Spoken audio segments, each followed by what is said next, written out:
I was wondering about our yesterdays and digging through the rubble. And to say the least, somebody went to a hell of a lot of trouble to make sure that when we looked things up, we wouldn't fare too well, and we would come up with totally unreliable pictures of ourselves. But I've compiled what few facts I could, such as they are, to see if we could find out a little bit of something, and this is what I got so far. First, white folks discovered Africa. They claimed it fair and square. Cecil Rhodes couldn't have been robbing nobody because, hell, there wasn't nobody there. And white folks brought all the civilization because there wasn't none around. How could the folks be civilized when wasn't nobody writing nothing down?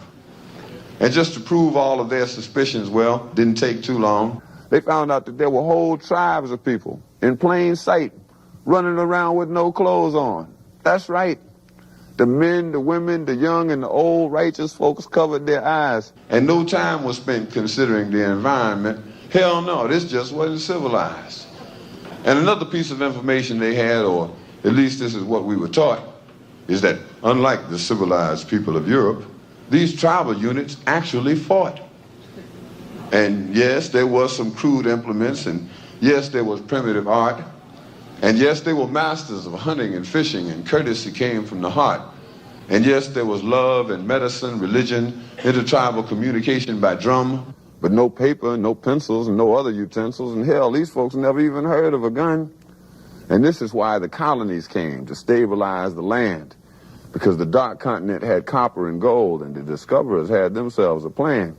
They would discover all the places with promise. You didn't need no titles and deeds. Then they would appoint people to make everything legal, to sanction the trickery and greed.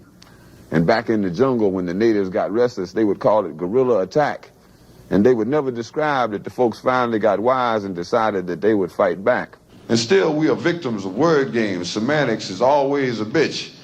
Places once referred to as underdeveloped are now called mineral rich. And the game goes on eternally. Unity kept just beyond reach. Egypt and Libya used to be in Africa. They've now been moved to the Middle East. There are examples galore, I assure you. But if interpreting were left up to me, I'd be sure every time folks knew this version wasn't mine, which is why it is called his story.